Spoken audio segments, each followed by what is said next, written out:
Mon invité d'aujourd'hui est un pestiféré, journaliste, issu des rangs de la gauche belge, fondateur du site investigation.net et auteur de nombreux essais. Il s'intéresse principalement à la géopolitique et à l'actualité internationale qu'il lit sous un prisme résolument anti-impérialiste. D'autres parleraient d'un parti pris systématique contre les États-Unis et Israël, mais on y reviendra. Michel Colomb a été, il y a quelques années, mis à l'index par Decodex, un service du Monde, du site lemonde.fr, qui évalue les sources d'information. Donc Decodex l'accuse de reprendre régulièrement, selon leurs mots, des thèses conspirationnistes. À gauche, certains le considèrent comme un rouge-brun, allié objectif de l'extrême droite, ce qui lui a valu d'être chassé d'un événement organisé par la CGT il y a quelques années. Cela dit, aux médias, nous avons choisi de lui donner l'opportunité de s'expliquer et peut-être de convaincre. Bonjour Michel. Bonjour.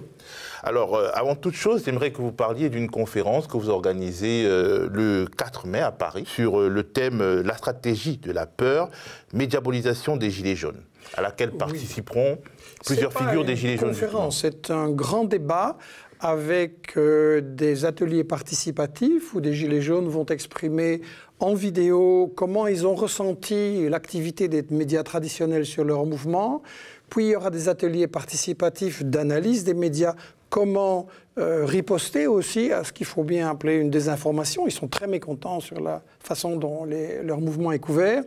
Et ensuite, j'animerai un débat où nous aurons Étienne Chouard, que je ne dois pas présenter, l'avocat Boulot, Priscilla Ludowski et Robert Charvin, un auteur de l'équipe Investigation, dont nous allons sortir ce jour-là le livre « La peur, arme politique », avec un sous-titre qui est très éloquent, c'est « Gouverner, c'est effrayer et puis rassurer ». Je crois que quand on voit ce qui se passe, comment le pouvoir et les médias traitent les Gilets jaunes, on est en plein dedans. Et Charvin, qui compare les peurs d'hier et les peurs d'aujourd'hui, montre les mécanismes et montre qu'en fait, la peur a toujours été le moyen pour les dominants, pour le pouvoir, de décourager les résistances, de diviser, de trouver des boucs émissaires. Et là, on est en plein dedans. Et je crois que c'est un livre un peu philosophique, mais très accessible, très interpellant, qui va permettre de réfléchir justement à la fonction des médias par rapport à ce qu'on peut appeler une guerre sociale aujourd'hui avec les Gilets jaunes. Vous parlez surtout en réalité des géopolitiques. Les Gilets jaunes, c'est un thème, disons, un peu franco-français, mais qui a une résonance à l'international, en Belgique aussi, et de toute façon qui évoque ce divorce, en fait, des élites avec les peuples qui se manifeste un peu partout dans le monde en ce moment. Revenons quand même à votre cas, à votre mise à l'index par Decodex il y a quelques années. Donc, Decodex a considéré que, disons, vous étiez, votre site Investigation était un site non recommandable, qu'il ne fallait pas visiter, etc. Parlez-nous avant tout ça de votre parcours. Comment vous en êtes arrivé là à être, disons, le directeur d'un site qui, disons, se voit indexé par le monde? Je suis né dans une famille de la grande bourgeoisie catholique très réactionnaire à Bruxelles. Donc à 20 ans, j'étais pour les États-Unis, pour Israël. Et puis, déjà un peu avant mai 68, j'ai commencé à m'intéresser à d'autres choses. J'ai lu Marx et mai 68, qui a été un mouvement très important en Belgique aussi, m'a mis les pieds sur terre et donc j'ai changé de camp, on peut dire. J'ai été libraire, j'ai été militant d'extrême gauche, je suis allé travailler en usine comme simple ouvrier, militant syndical, puis j'ai été journaliste pendant une vingtaine d'années à l'hebdomadaire de gauche Solidaire en Belgique, l'hebdomadaire du Parti du Travail. Ça m'a énormément appris, ça et le passage en usine, pour mettre les pieds sur terre, partir des réalités des gens, voir comment parler. Et c'est un leitmotiv d'investigation. Il n'y a rien qui est trop compliqué, tout peut être expliqué si on fait vraiment l'effort de se mettre du point de vue des gens d'en bas, du point de vue des victimes et d'expliquer les choses simplement. Alors j'ai été amené en 90-91 à traiter la guerre du Golfe. Je n'étais pas un spécialiste de l'international, j'avais fait du social avant. Et ça a été une révélation parce que des journaux comme Le Monde, justement, mais aussi Libération et les télés, nous ont, dans la première guerre du Golfe, menti quotidiennement sur tous les faits de la guerre. Je ne parle pas sur les opinions, chacun a le droit d'être pour ou contre la guerre, mais les faits étaient complètement déformés. J'ai montré ça dans un livre qui s'appelait « Attention médias », qui, à ma grande surprise, a eu beaucoup de succès. C'était la première fois qu'on faisait ça en Europe, un test média, on va dire, en direct. Et il y a eu beaucoup de succès, beaucoup de demandes. Et à partir de là, j'ai déjà été mis au placard dans les médias et les télévisions français et belges. Il y a eu 2-3 exceptions au début, mais globalement, j'ai été mis au placard. Et ce que j'ai montré, c'est que chaque guerre était accompagnée d'une guerre de la désinformation, une guerre pour tromper l'opinion publique, pour lui faire accepter des guerres. Et donc, le monde ne me l'a jamais pardonné. Et en 2011, quand j'ai montré que la guerre, là aussi, était basée sur des médias mensonges. Quelle guerre en 2011? La guerre contre la Libye. Et la Syrie a suivi rapidement. Quand j'ai montré ça, le monde ne m'a jamais pardonné. Et donc, en fait, c'est le loup qui crie au loup. Et je trouve déjà très curieux cette manie de dire, voilà, carte rouge, carte verte, vous pouvez lire ça, vous pouvez lire ça. On se croit revenu au temps de l'Inquisition et de la censure de l'Église catholique. C'est absurde pour des journalistes qui prétendent ouvrir, confronter les opinions, chercher la vérité dans les faits. Et donc, pour en venir à la question de départ sur le décodex du monde, ça c'est vraiment culotté. D'abord, il faut remarquer qu'il y a beaucoup de gens, beaucoup de médias très bien et avec des opinions diverses qui sont mis à l'index uniquement parce qu'ils ne sont pas d'accord avec la manière dont le monde déforme les faits. Et dans mon cas, c'est culotté. Ils ont prétendu que je travaillais avec Thierry Meyssan. Je n'ai jamais travaillé sur le 11 septembre. Je ne partage pas les thèses de Meyssan sur le 11 septembre. Je n'ai pas de rapport. Et deux, ils ont prétendu que j'avais été en Syrie avec un député du FN qui s'appelait Châtillon. Je n'avais jamais été en Syrie et je n'avais jamais rencontré Châtillon. Donc pour un groupe qui prétend dire la vérité et rechercher la vérité dans les faits et dire qu'est-ce qu'on peut lire, deux gros mensonges, je leur ai signalé, ils n'ont absolument pas réagi. La fiche n'a jamais été modifiée? Ils l'ont mise en pause et puis ils l'ont remise et ils ne m'ont jamais répondu. Et beaucoup de gens les ont interrogés et ils refusent totalement de... Non, il faut le dire clairement. Le décodex, c'est une opération de propagande qui répond à un problème.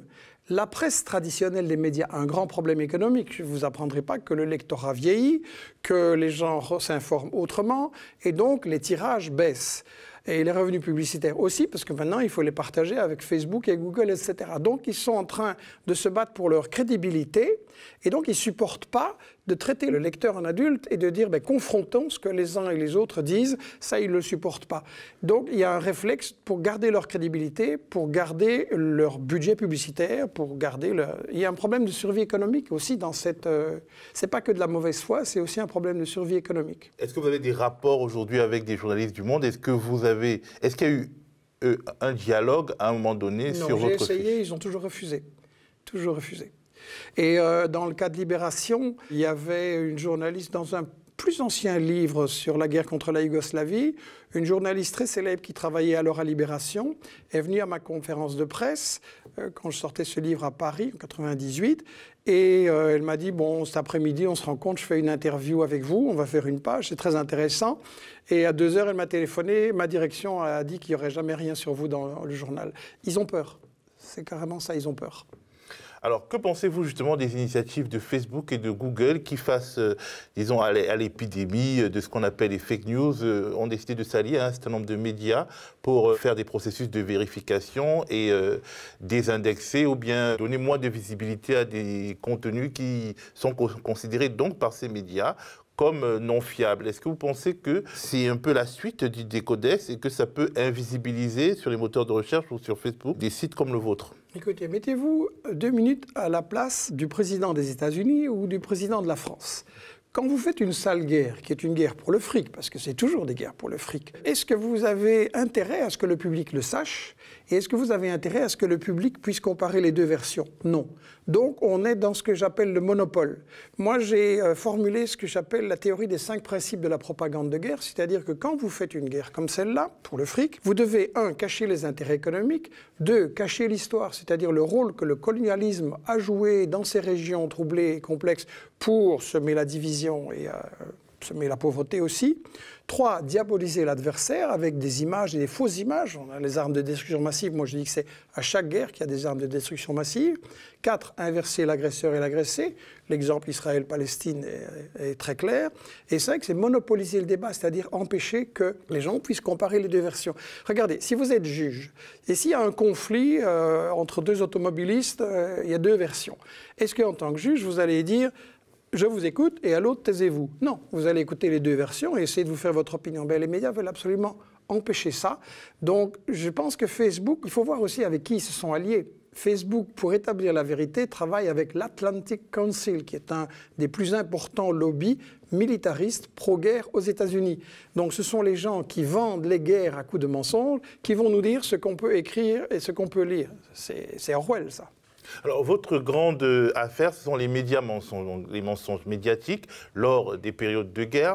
On peut vous reprocher de créer une sorte de mise en système, c'est-à-dire que vu que vous avez quand même une armature explicative assez construite et assez établie, on peut penser que vous êtes tenté de mettre chaque conflit dans le cadre de cette armature, et donc de surestimer les raisons structurelles, de surestimer des faits structurants, et peut-être de sous-estimer la petite histoire, l'histoire que des rubricards ou, disons, des journalistes de terrain peuvent voir, le nez de Cléopâtre, en gros. Est-ce que vous pensez que votre grille d'analyse préalable n'est pas une forme de construction a priori de l'explication de phénomènes qui, fondamentalement, sont complexes ?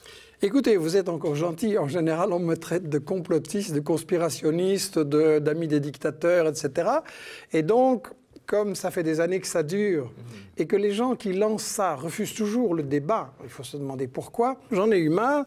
Et donc, j'ai sorti un livre qui s'appelle « USA, les 100 pires citations », dans lesquels, justement, je donne la parole uniquement à des présidents, des ministres, des stratèges des États-Unis, pour vérifier justement pourquoi on fait les guerres et est-ce qu'on informe l'opinion là-dessus. Je suis parti de cette phrase de Chomsky qui avait déclaré un jour « Si on appliquait les critères du tribunal de Nuremberg, donc qui a jugé les nazis en 1945, chaque président des États-Unis depuis la Seconde Guerre mondiale aurait été pendu. » Alors ça peut sembler un peu fort, il y a des présidents qui ont l'air quand même moins graves que d'autres. Je suis parti de là. Et donc, dans ce bouquin, je leur ai donné la parole, mais évidemment, des documents déclassifiés ou des confidences ou des choses qui sortent 30 ou 40 ans après. Et on voit qu'ils disent très clairement eux-mêmes « Oui, nous faisons la guerre pour le fric, pour le pétrole, pour l'uranium, pour renverser ce pays qui est un mauvais exemple. Depuis 1945, ça n'arrête pas. La guerre est une guerre de l'information contre l'opinion publique pour qu'elle ne voit pas ce qui se passe. Et ce qui est important, justement, c'est cette guerre de la désinformation. Et j'ai pris des exemples, toujours en leur donnant la parole à eux-mêmes, de comment l'opinion, en fait, est l'ennemi du pouvoir. Ça, c'est une chose qu'il faut bien... Il n'y a pas seulement l'ennemi sur lequel on tire, il y a l'opinion qui est aussi l'ennemi dans cette guerre. Je suis parti d'un fait. Edward Bernays, dont on parle très peu, c'est l'inventeur de la publicité moderne. Il a mené des campagnes très modernes, très efficaces pour vendre des saloperies, notamment faire fumer les femmes en disant que ça allait les aider à s'émanciper, des choses comme ça. Et il a, dans les années 50, préparé un coup d'État au Guatemala. Il a travaillé avec la CIA et c'est lui qu'on peut considérer comme le père de la propagande politique, dans un livre célèbre qui s'appelait Propaganda d'ailleurs. Et il a déclaré à cette époque, on peut vendre un gouvernement à une communauté exactement comme n'importe quelle autre marchandise. La manipulation consciente et intelligente des habitudes et des opinions des masses est un élément important de la société démocratique, entre guillemets. Ceux qui manipulent ce système non visible de la société constituent le véritable pouvoir dirigeant le pays. Donc ils le disent eux-mêmes. Et après ça, on a vu la formation aux États-Unis d'une véritable industrie de ce qu'on appelle les public relations. J'avais montré ça dans mon livre Attention médias. Les médias mensonges pour justifier la guerre auprès de l'opinion occidentale ont été fabriqués par une firme qui s'appelait Hill & Knowlton. C'était les couveuses, c'était la marée noire, c'est toute une série de choses que je montrais dans mon livre à l'époque.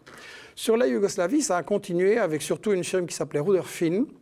Je l'ai montré dans un livre, et un journaliste de la télévision française, Jacques Merlino, a été interrogé le responsable de ces campagnes de désinformation qui ont eu lieu dans les années 90, et le bonhomme lui a dit « Ah, moi, je ne suis pas payé pour dire la vérité, je suis payé pour défendre les intérêts du pays qui m'emploie. » Et Merlino a été mis au placard parce qu'il a dit que toute l'information qu'on avait ne valait rien. Donc, de cette expérience-là, je tire que chaque guerre est accompagnée de la désinformation pour une raison très simple. Quand ils ont lancé la guerre contre l'Afghanistan et l'Irak, Wolfowitz, le ministre de la guerre de Bush, a dit « Maintenant, c'est très clair qu'il va falloir développer énormément le budget militaire, ils l'ont fait, et qu'il faudra aller chercher dans la sécurité sociale. Ça veut dire que les guerres sont décidées par le 1%, et payés par le 99% contre leurs propres intérêts. Et dans ce livre, il y a aussi un colonel très important qui s'appelle Ralph Peters, qui a joué énormément de rôle dans l'élaboration des stratégies des États-Unis, notamment au Moyen-Orient.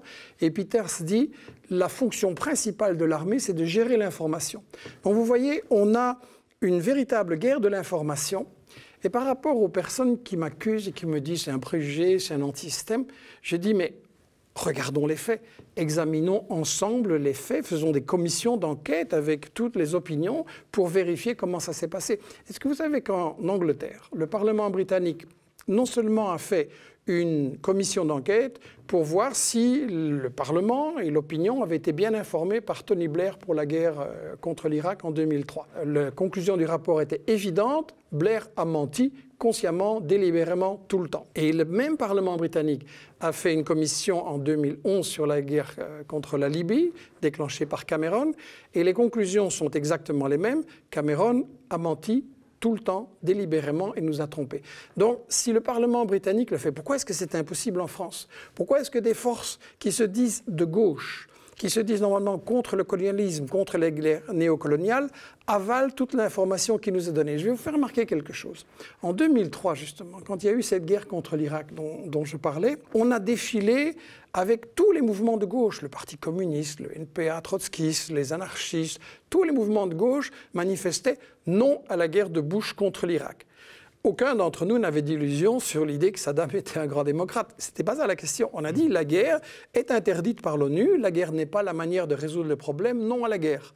Et en 2011, qu'est-ce que vous avez vu? Vous avez vu tous les mêmes partis, les mêmes groupements dire « Vive la guerre en Libye, il faut y aller encore plus fort ». Et on voit les conséquences aujourd'hui. La Libye, c'est un enfer. Donc, je pose la question, comment ça se fait? Quand même, il y a eu quelques nuances en France. Tout le monde n'était pas pro-guerre. C'est vrai que, par exemple, le Parti des Verts était séparé en anti-guerre et en pro-guerre. Mais en tout cas, toute la gauche française n'a pas validé la guerre en Libye. Non. Mais disons qu'en fait, elle a quand même été tétanisée par un certain nombre d'informations sur les le Viagra qu'on donnait aux soldats de Kadhafi, sur Benghazi qui allait être détruite. On peut dire que, face à la propagande orchestrée par Sarkozy, Cameron, etc., on peut donner le bénéfice du doute aux forces de gauche qui ont validé la guerre. Il y a eu une minorité qui s'est posé des questions et la grande majorité, je m'excuse, a signé des tracts appelant à soutenir la guerre de l'OTAN. La grande majorité de la gauche en France et en Europe. Mais à quoi vous l'expliquez, ce basculement de la gauche du camp anti-guerre au camp pro-guerre, du pacifisme par principe à une sorte de bellicisme humanitaire? C'est la bonne question. Pour avoir la réponse, il faudrait qu'ils acceptent de débattre et de discuter. Moi, je vous propose d'inviter ici quelqu'un qui était pro-guerre, qui est pro-guerre, et qu'on débatte. D'où ça vient? Vous avez des noms? Écoutez, la direction du Parti communiste, la direction du NPA, qui raconte les pires mensonges sur moi, invitez-les. Les gens qui se disent anarchistes antifa, Ornella Guyet, des gens comme ça, Caroline Fourès, invitez-les et débattons. Dès ce moment, l'invitation est lancée, mais je pense que...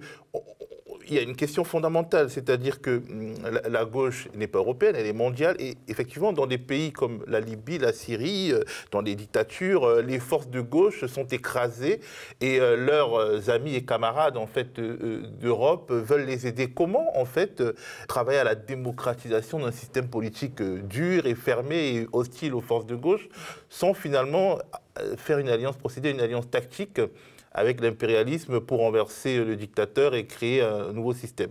Comment faire objectivement quand on est face à un gouvernement tyrannique qui n'écoute personne, qui est installé là depuis des décennies, pour changer la chose en 2019 alors que la capacité révolutionnaire même devient de plus en plus faible avec les technologies.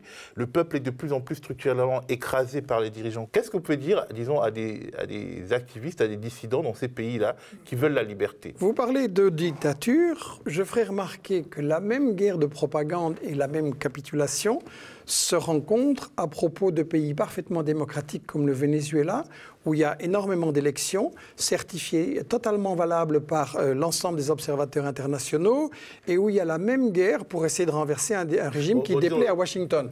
Donc, je ferai remarquer... Le Venezuela, il y a eu quand même deux Venezuela. Il y a eu sous Chavez, où en fait, a priori, le soutien populaire était évident, et aujourd'hui, c'est beaucoup plus compliqué avec Maduro. Mais de toute façon, déjà, sous Chavez, il était question de le renverser, alors que ça paraissait évident évident que... Les États-Unis ont fait un coup d'État en 2002, ils en ont fait un coup d'État économique et le sabotage du pétrole en 2003, ils ont fait des tentatives en 2004.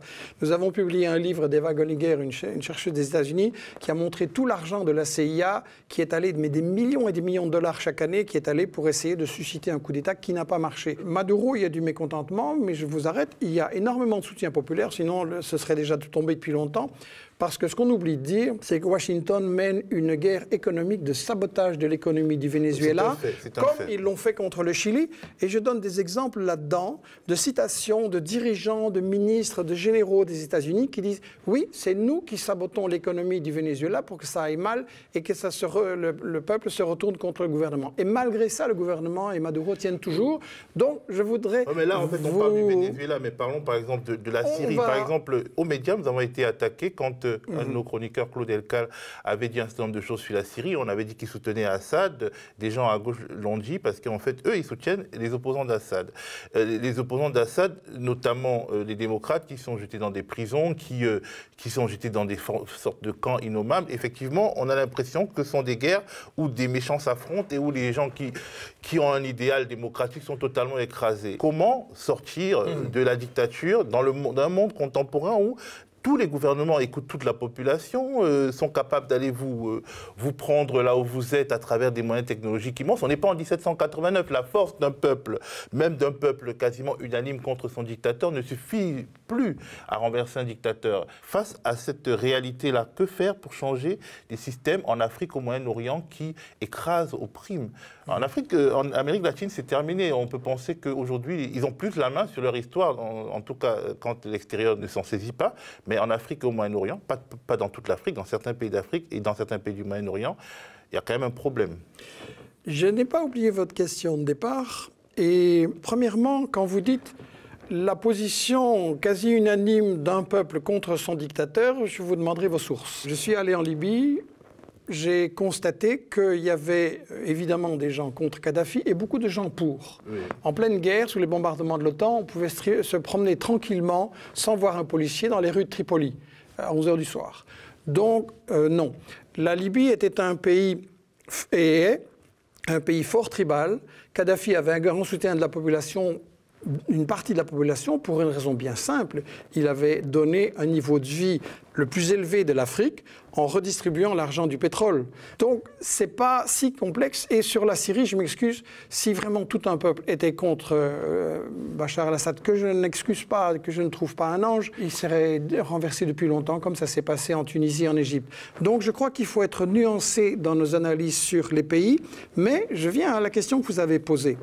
Comment faire en sorte qu'on puisse remplacer des dictateurs par des démocraties? Ma réponse est très simple. La révolution ne s'exporte pas.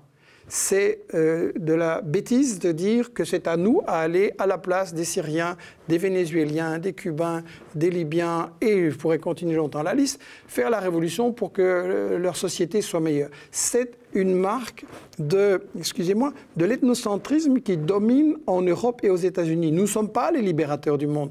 Nous avons, et ça a un impact sur la question de la dictature. Quand les États-Unis et la France installent Israël, refusent les droits élémentaires aux Palestiniens, protègent et fricotent et manipulent et utilisent les Saoudiens et les autres monarchies arabes, quand les États-Unis, comme je le montre dans le bouquin, travaillent avec des terroristes, Al-Qaïda, Al-Nusra, Daesh, c'est complètement documenté par les dirigeants des États-Unis eux-mêmes.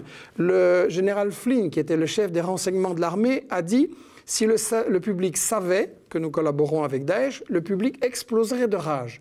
Donc, je vous appelle, et tous, à relativiser les infos qu'on a, vérifier les sources et vérifier les faits ensemble. Mais de toute façon, quand les États-Unis, qui sont, je le rappelle, la moitié du budget militaire mondial, qui ont exporté des guerres régulièrement depuis 1945, qui ont provoqué 20 millions de morts avec toutes ces guerres-là, et la France, qui marche avec d'une manière incroyablement docile et qui a quand même un bilan épouvantable avec la France-Afrique, cessez de donner des leçons, que ces gens-là cessent de nous donner des leçons sur qui doit être le président de tel ou tel pays. Est-ce que vous ne croyez pas que quand on aura un monde qui sera débarrassé de la domination des États-Unis qui décident qui doit être président d'un tel pays, où va l'argent du pétrole, du gaz, des forêts, de l'uranium, etc., du coltan, du cuivre, de toutes les matières premières. Quand nous aurons un monde plus équilibré, où la guerre ne sera pas le moyen d'imposer ses volontés et de renverser. Il parle de la démocratie, je m'excuse. Les États-Unis, la France, etc., ont renversé le Premier ministre élu Lumumba au Congo pour le remplacer par le dictateur Mobutu. Ils ont renversé Allende, président élu au Chili, pour le remplacer par Pinochet. Je peux continuer une très longue liste. Donc on cesse de me dire que les États-Unis et la France sont les sauveurs. Non, ils ne sont pas du tout les sauveurs. Moi, je ne parle pas d'un point de vue européen. Je parle d'un point de vue de ces pays-là.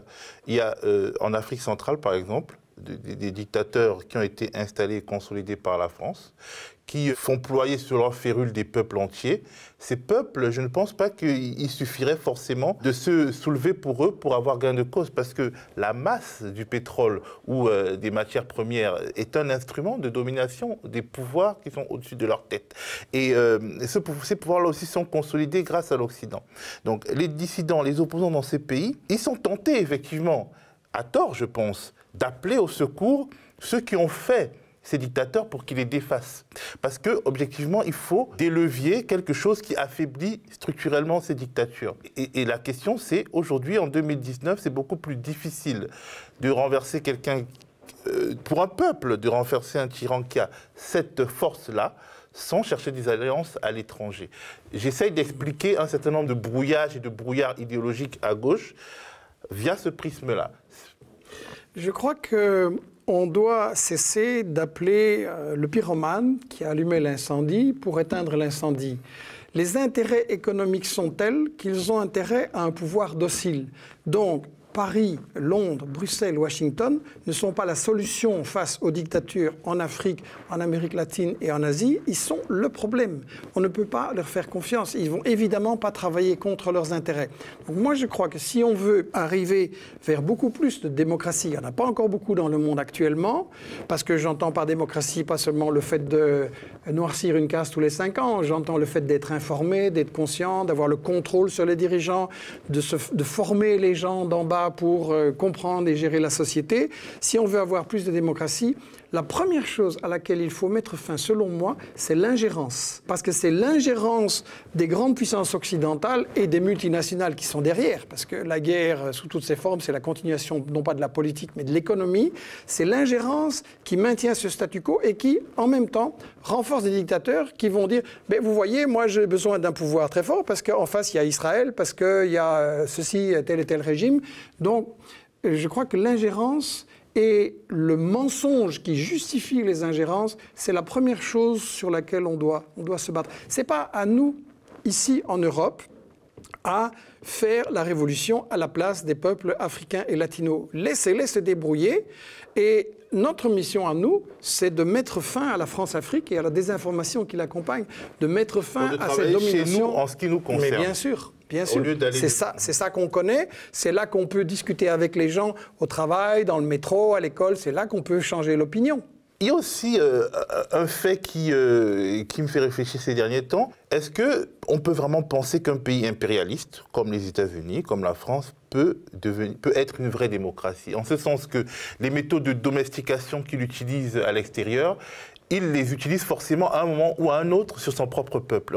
J'y pense parce qu'avec les Gilets jaunes, on a l'impression que le gouvernement français est dans une sorte de logique coloniale sur son propre peuple. Moi, je dis qu'il n'y a pas de démocratie sans info correcte. Si les gens ne sont pas informés, ils n'ont pas les moyens de faire les choix. Et aux États-Unis, on a un système particulièrement pervers. Si vous voulez être président des États-Unis, vous êtes libre, présentez votre candidature, mais il faut juste 1 milliard de soutien. Et donc, ça veut dire que le match pour la présidentielle est un faux choix, un faux vote, et qu'en réalité, ce sont 2 candidats du système qui sont d'accord sur l'essentiel, mais qui peuvent avoir des divergences sur les méthodes pour arriver à ça. Et il y avait des divergences entre Trump et Hillary Clinton sur la manière de garder l'hégémonie mondiale des États-Unis, et aussi des divergences envers leur électorat, c'est-à-dire les promesses qu'il faut faire pour tel ou tel électorat. Mais globalement, il n'y a pas d'élections et de démocratie aux États-Unis. Vous savez, la femme de François Mitterrand avait déclaré un jour à un journaliste qui l'interrogeait « Est-ce que nous vivons en démocratie dans des pays comme les États-Unis et la France ?» Et elle avait répondu non. La femme de Mitterrand, elle avait répondu non en disant « On vote tous les 4 ou 5 ans, on a des candidats qui, une fois élus, font passer des mesures dont ils n'avaient pas parlé et dont personne ne veut. Donc pour moi, la définition de la démocratie, c'est un gouvernement qui prend vraiment en compte les besoins fondamentaux de sa population. Les États-Unis, le pays le plus riche du monde, 45 millions de gens sous le seuil de la pauvreté. En France, les fortunes colossales de Arnaud, Pinault, etc., qu'on vient encore de voir ces jours-ci, et tellement de gens qui n'arrivent pas à finir. Mais oui, voilà, vous voyez, on est dans l'hypocrisie totale. Dans l'émission Michel Midi, que je présente, puisque je suis exclu de la télé, je fais ma télé moi-même. Donc dans l'émission Michel Midi que je présente le mardi, j'ai analysé cette chose-là. Il y a quelques mois, comme la cathédrale de Notre-Dame de Paris croulait, l'État français, qui est le propriétaire, qui est chargé de l'entretien, qui gagne de l'argent parce qu'on fait payer les touristes qui montent dans les tours, a tendu la main à Arnaud, Pinault et à ces gens-là en disant la cathédrale est en train de tomber en ruine, il faut la restaurer. Et ça ne les intéresse absolument pas. Et là, maintenant, quand évidemment il y a eu un drame et une émotion populaire, ah oui, j'ai 100 millions, c'est pas un problème. Et moi j'ai 200 millions et en avant. Donc pendant un an, là, on raconte aux Gilets jaunes, il n'y a pas d'argent pour vous. Et là, quand il s'agit de faire un coup de pub, de marketing pour se donner une belle image, là, on sort des centaines de millions. Alors, les critiques que vous adressez, en fait, elles peuvent être adressées à toutes les démocraties représentatives et, disons, libérales. Mais je voulais vraiment insister sur l'articulation entre impérialisme et privation de liberté à l'intérieur. Parce que d'autres pays, en fait, on voit ces phénomènes dont vous parlez dans d'autres pays, mais qui ne projettent pas leur puissance à l'étranger. Est-ce qu'il y a quand même une particularité des grandes démocraties, entre guillemets, qui projettent leur puissance à l'étranger? Est-ce que ce qu'ils font à l'étranger a des conséquences dans la manière dont ils gèrent et considèrent leur propre population? Oui, c'est clair. Écoutez, moi, je pense que la France qui fait la France-Afrique, c'est-à-dire, c'est pas à vous que je dois l'expliquer, qui est la cause directe, fondamentale de la pauvreté qui frappe encore le continent africain, la France qui en est responsable au profit des grandes fortunes comme Bouygues, comme Bolloré, comme Louis Dreyfus, etc. J'ai montré dans des livres précédents que vraiment, comme disait Balzac, derrière chaque grande fortune se cache un crime, c'est-à-dire que leur fortune est basée au départ sur l'esclavage, il ne faut pas l'oublier, et puis sur le nouvel esclavage des peuples africains, etc. Donc, oui, je crois que les mêmes multinationales qui provoquent la misère, l'oppression, les dictatures, les guerres entretenues et exacerbées en Afrique sont aussi responsables de ce qui se passe ici en France. Je crois que ça, c'est une clé pour justement ne plus se faire diviser, pour répondre au racisme par lesquels le pouvoir et la droite essayent de diviser les gens, de trouver des boucs émissaires. Il faut montrer que les mêmes multinationales, les multinationales du 1%, rendent les gens pauvres ici et là-bas, et que donc on ne trouvera de solution qu'en se mettant ensemble. Alors, vous critiquez beaucoup l'impérialisme de l'Occident.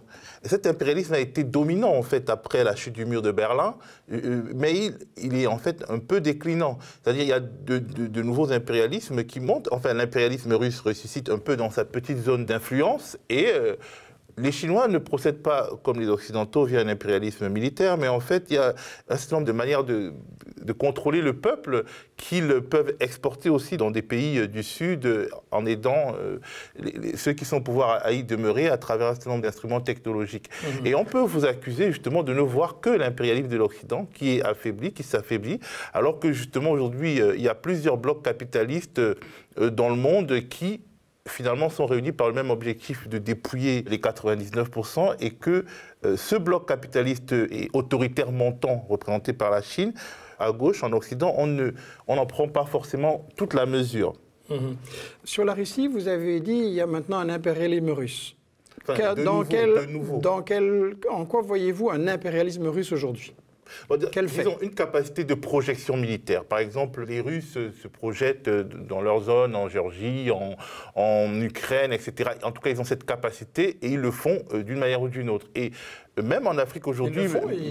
Ils envoient des troupes, ils envahissent des pays. Même en Afrique aujourd'hui, les Russes, par exemple, en Centrafrique, commencent à pointer du nez parce que Indirectement, par le passé, à travers les opérations de l'ONU, ils refourguaient en fait leur vieux matériel militaire et aujourd'hui, en fait, ils s'installent comme alliés de la Chine contre l'Occident, ce qui peut être une bonne chose parce que justement la Centrafrique, par exemple, a la capacité de jouer les uns contre les autres d'un point de vue militaire. C'est une bonne nouvelle pour la Centrafrique si elle sait jouer avec ça.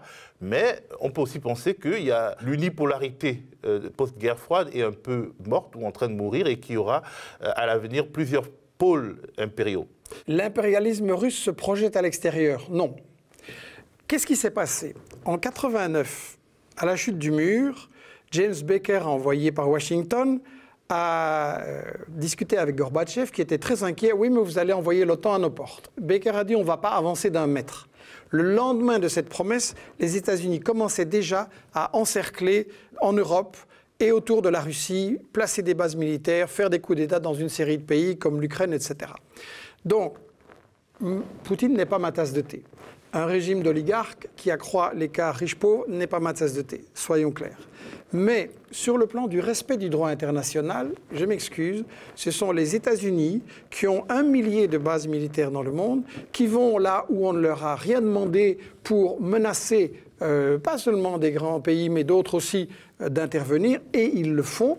Et ce sont les États-Unis qui, depuis 1945, multiplient les guerres, et j'ai parlé de 20 millions de victimes. Donc, on doit se baser sur les faits. Après, si vous parlez sur la Chine, il y a deux semaines, l'ancien président des États-Unis, Carter, il a été invité par Trump. C'est étonnant, mais c'est comme ça. Et Trump voulait lui parler de la Chine parce qu'évidemment, Trump est inquiet. La Chine économiquement monte en puissance et les États-Unis sont en déclin économique et financier très clairement. Et donc, Trump a demandé conseil à Carter. Et Carter lui a dit, eh bien, la Chine ne fait pas la guerre. La Chine n'a envahi aucun pays. La Chine ne se comporte pas de manière impérialiste. La Chine a le point de vue de développer leur économie et de gagner la bataille économique pour, je vous rappelle quand même, parce que c'est facile quand même de lancer des étiquettes quand on vit confortablement à Paris. Je rappelle que cet État a sorti 600 millions de gens de la pauvreté. Tous les pays qui suivent les conseils de Washington, de Londres et de Bruxelles font le contraire, les gens plongent dans la pauvreté. Donc on devrait prendre un petit peu de recul par rapport à ça et de se demander si vraiment c'est une dictature épouvantable, pourquoi ils sortent 600 millions de gens de la pauvreté quand même? Et de se poser des questions, est-ce que ce n'est pas lié au développement? Et effectivement, on a vécu dans un monde unipolaire dominé par les États-Unis qui pouvaient envoyer des troupes pour massacrer au Chili, au Vietnam et partout. Est-ce que vous voulez continuer à vivre là-dedans? Moi, pas. Moi, je me réjouis du fait que le monde devienne multipolaire. J'ai dit ce que je pensais de la Russie. Je ne suis pas aveugle devant les dangers qui se profilent en Chine sur le plan social. En même temps, je vois que les pays africains maintenant, même quand ils sont dirigés par des dirigeants de droite et pas du tout démocratiques, se disent « c'est très bien ». Mais avant, on était étranglés par les États-Unis et la France, qui nous imposaient leurs conditions, qui nous donnaient juste de quoi des aumônes, et qui nous posaient les conditions de la Banque mondiale et du FMI. Maintenant, on veut des sous, on veut développer un projet, on a un financier alternatif. C'est quand même bien. Je trouve que les problèmes ne sont pas résolus, mais ça avance bien. Il y a de manière évidente une forme d'efficacité économique que l'Occident n'a jamais pu réaliser, en Afrique en particulier. Et en Chine aussi, il y a une forme d'efficacité économique. C'est plus honnête avec les Africains. Le commerce, c'est plus honnête. On n'impose pas des conditions, on fait du troc, on construit des infrastructures. N'est pas tout. Il y a aussi un certain nombre de libertés. Carter l'a dit à Trump. Les Chinois viennent et ils construisent des autoroutes, des ports, et ils font de la formation aux paysans. Nous, on fait quoi? On fait la guerre partout. Et Carter a carrément dit à Trump, mais faisons comme les Chinois, cessons d'utiliser notre argent pour la guerre, reconstruisons les ponts qui s'effondrent aux États-Unis, reconstruisons les infrastructures, donnons à manger à nos citoyens. Donc, je m'excuse, c'est quand même une bonne façon de reconsidérer l'évolution du monde, ça. De manière nette, l'efficacité économique chinoise à l'intérieur de la Chine et à l'extérieur de la Chine, elle est patente, elle est supérieure à l'efficacité économique, disons, des multinationales et du capitalisme européen, américain. Oui, c'est un fait. Réfléchir pourquoi. C'est un fait. On peut y réfléchir. Ça peut être l'objet d'une autre émission. Le rôle de l'État, une planification, ça peut être l'objet d'une autre émission. Un intérêt de la population. Mais il y a aussi quelque chose qui est la liberté, c'est-à-dire l'être humain. L'homme ne vit pas que de pain. Et les Chinois, le système chinois qui se véhicule à travers le monde, notamment en ce qui concerne les libertés numériques, commence à inquiéter les Africains notamment, parce que en fait, finalement, c'est le premier lieu d'expérimentation d'un modèle chinois qui se veut efficace, mais pas forcément démocratique. Et les libertés publiques, les libertés d'opinion, les libertés de croyance et de conviction ne sont pas tout à fait compatibles avec ce modèle chinois. Peut-être que en s'exportant, la Chine va réimporter une certaine forme de liberté chez elle à travers sa diaspora dans le monde. Mais pour l'instant, on peut quand même craindre. Parce que quelque part, quand Emmanuel Macron veut surveiller, fliquer les réseaux sociaux, il ne le fait que suivre Xi Jinping qui le fait en Chine. Et quelque part... N'oubliez pas la NSA. C'est un petit peu rigolo qu'on nous dit « Ah, Huawei est un grand danger parce qu'ils vont nous espionner ». Mais ça se fait depuis 20 ou 30 ans. Vous m'avez téléphoné pour faire cette interview et l'interview était directement retranscrite à la NSA et à la CIA. Et donc, il y a un rapport quelque part à l'anglais qui dit « Tiens, Cuomo est en train d'interviewer un danger terroriste ». Donc, on vit là-dedans tout le temps. Il n'y a pas un téléphone, il n'y a pas un mail, il n'y a pas un SMS où vous n'êtes pas tracé. Donc... Peut-être, mais tout dépend de l'ampleur de la pression et du niveau de la pression et de la sophistication en fait, des moyens de contrôle. Je pense que quand même, on peut penser que la sophistication des moyens de contrôle chinois, elle est quand même assez grande et qu'on devrait aussi s'y pencher en même temps qu'on se penche sur la manière dont nous sommes contrôlés parce que autant ce sont des adversaires économique, autant il y a une forme de convergence des modèles de société vers un plus fort contrôle des populations. Je retiens votre question sur la démocratie. Pour moi, on ne vit pas aujourd'hui en démocratie dans le monde. La démocratie n'est pas quelque chose qu'on a et qu'il faudrait étendre. La démocratie est quelque chose qu'il faut instaurer. On a fait des progrès démocratiques par rapport à des périodes plus dictatoriales. On a des libertés, quand il faut utiliser, qui sont menacées. Mais je considère qu'on n'est pas encore dans une société mondiale vraiment démocratique, quasiment nulle part. Pour la bonne raison que pour moi, la démocratie, c'est pas pousser sur un bouton de vote tous les 5 ans pour élire quelqu'un qui après va faire exactement le contraire de ce qu'il avait promis et va se retourner contre vous. Pour moi, la démocratie, comme je l'ai dit, ça passe par une bonne information. Et là, on est très faible partout. Et la première chose, c'est de balayer devant sa propre porte. Absolument. De balayer ici, là où on est, pour changer les choses. Et on est très faible sur le plan de la participation. Je veux dire, en France, ici, vous avez une comédie. On a les gens dans la rue, pendant des mois et des mois, courageusement, malgré la répression, malgré la violence. On a une opinion majoritaire qui dit « oui, les gilets jaunes ont raison, cet écart riche-pauvre est intolérable ». Et on a un président sorti de la cuisse de Jupiter qui dit « mais non, vous avez tort, vous n'avez rien compris, je continue ». On n'est pas en démocratie quand même. En tout cas, posons-nous la question. Et merci Michel. Merci.